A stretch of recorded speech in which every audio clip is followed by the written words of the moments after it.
మరొక శోక నాయిక మీనా కుమారి.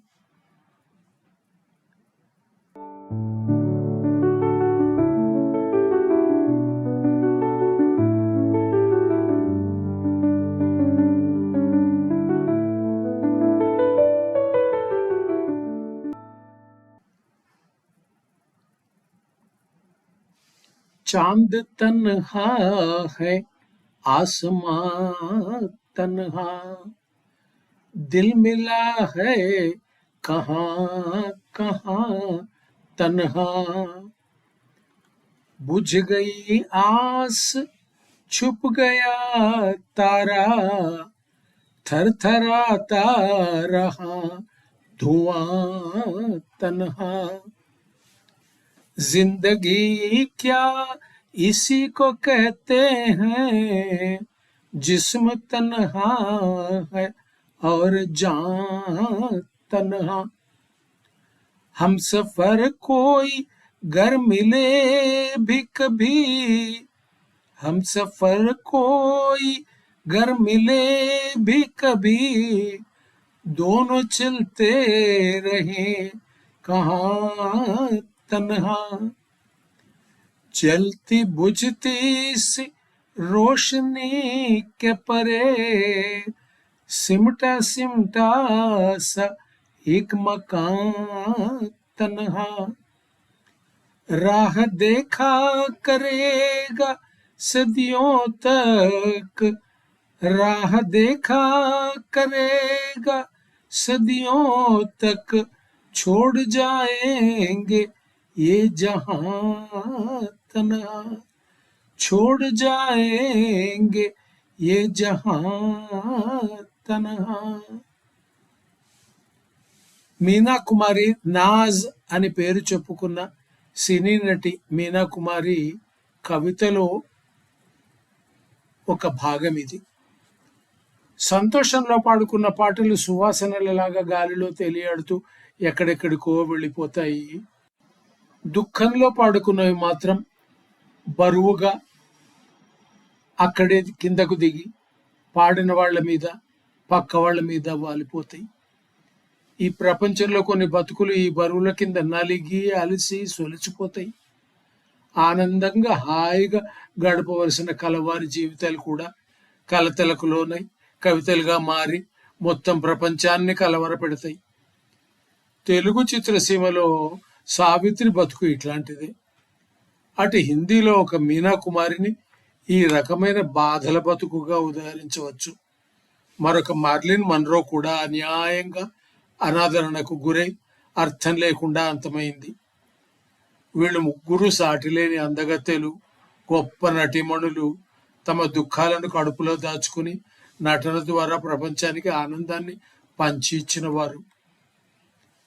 వీళ్ళలో మీనా కుమారిది మరీ ప్రత్యేకమైన స్థానం. ఆమె బీదయింట పుట్టింది. నటన అంటే ఏమో తెలియని నాడు చిన్నతనంలోనే నటిగా మారింది. ఆ తర్వాత బతుకులో ఎడతెరపి లేనే లేదు. ఆనందం కూడా అంతకంటే లేదు.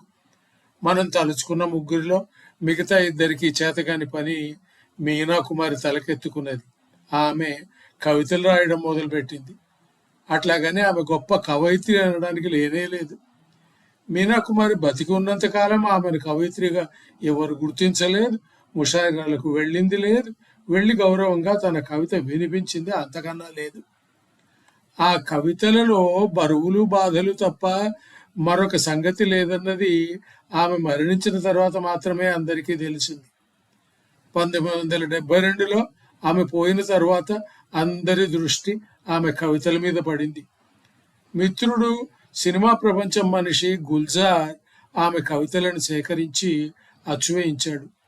అలాగే మరొక పత్రికేయుడు వినోద్ మెహతా ఆమె జీవిత చరిత్రను రాయడం మొదలుపెట్టాడు. చిత్రం ఏమిటంటే మెహతా ఎప్పుడు కూడా మీనా కుమారిని చూచి మాట్లాడింది లేదు.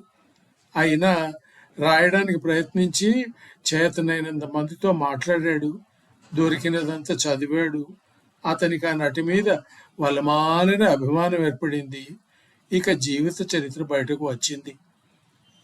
గణిత శాస్త్రవేత్త శ్రీనివాస రామానుజన్ జీవితాన్ని రాసిన కనిగేల్ కూడా ఇటువంటి భావనకే లోనై చక్కని జీవిత చరిత్ర రాశాడు. వినోద్ మెహతా ముందు కవిత్వం గురించి ఏమంటాడో చూడాలి. ఆమె కవిత్వంలో అంతటా దుఃఖం, నిరాశ ఇవి మాత్రమే. మీనా కుమారి లాంటి మనిషి నుంచి అంతకన్నా మనం ఆశించగలిగినది మరేమి ఉంటుంది అంటాడు అతను. నిస్సహాయురాలు మీనా కుమారి.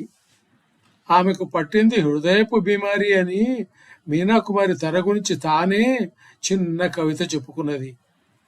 కవిత ప్రసక్తి మొదలైంది కనుక ఆమె ఆనాటి తన బ్రతుకులో ఒంటరితనాన్ని భరించిన తీరును గురించి రాసుకున్న కవితను ఇందాక విన్నాం. ఎందుకో నాకు ఈ కవితలలోని మాటలు మారిపోయి గుర్తున్నాయి. కలకాలంగా వాటిని నేను తప్పుగా పాడుకుంటున్నా. చాంద్ తన్హా హై ఆసమా తన్హా అంటూ ఆమె కవితను మొదలు పెడుతుంది. మన వాళ్ళు చంద్రుడికి నక్షత్రాలన్నీ తోడున్నాయని అంటారు. జీవితంలో తాను కోరుకున్న ప్రేమ, ఆదరణ నోచుకొని మీనా కుమారికి చంద్రుడు ఒంటరి వాడుగా కనిపించాడు. ఆకాశం ఒంటరిగా కనిపించింది. అదే కవితలో మరింత ముందుకు సాగి ఆమె జీవితం అంటే ఇదేనా, శరీరం ఒంటరిగా ఉంది, ప్రాణం కూడా ఒంటరిగా ఉంది అంటున్నది. బాట మీద నడవడానికి తోడుగా ఒక మనిషి దొరికినప్పటికీ జంటగా కాక ఒంటరిగానే ఎవరికి వారు నడుస్తున్నాము అంటుంది. దోనో చల్తే రహే తనహా తనహా. ఎంత గొప్ప మాట. అందరూ ఆమెను వాడుకున్నవారే, ఆమె కూడా అందరిని వాడుకున్నది అని అంటారు. అయినా ఆమె కోరిన ప్రేమ మాత్రం మీనా కుమారికి అందలేదు. ఆమె రాతల నిండా అడుగడుగునా ఆ భావమే కనపడుతుంది. మీనా కుమారి తండ్రి అలీ బక్ష్ సంగీతకారుడు. పంజాబ్ నుంచి అతను సినిమా ప్రపంచంలో అవకాశాలను వెతుక్కుంటూ బాంబే వచ్చాడు. అక్కడి బతుకును ఈడుస్తూ కాలం వెళ్ళబుచ్చుతున్నాడు.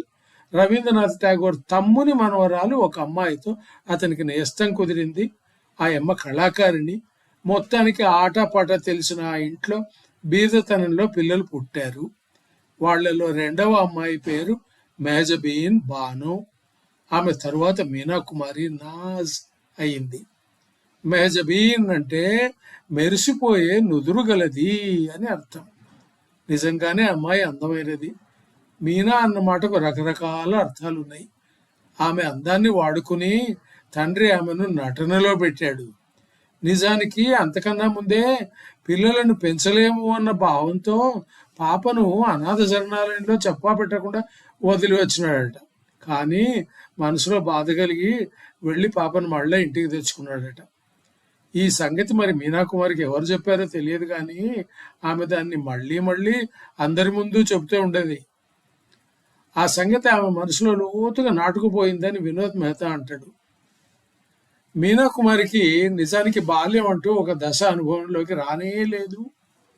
7 సంవత్సరాల వయసులోనే తల్లిదండ్రుల పట్టుదల కారణంగా ఆమె సినీ ప్రపంచంలోకి కాలుపెట్టింది.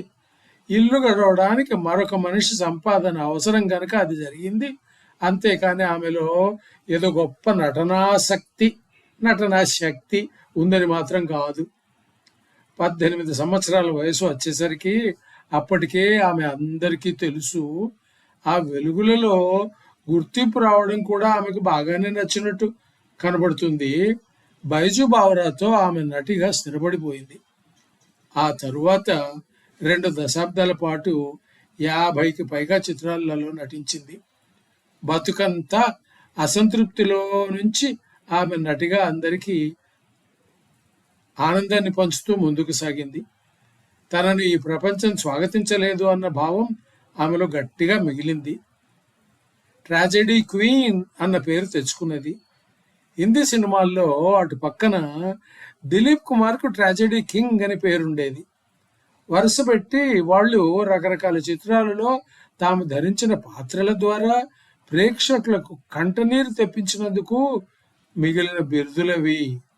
అయితే మీనా విషయంలో అది నటన కాకుండా ఒక బిరుదుగా మారిపోయింది. ఇంకా మరిన్ని సంగతులు మరోసారి చెప్పుకుందాం మరి.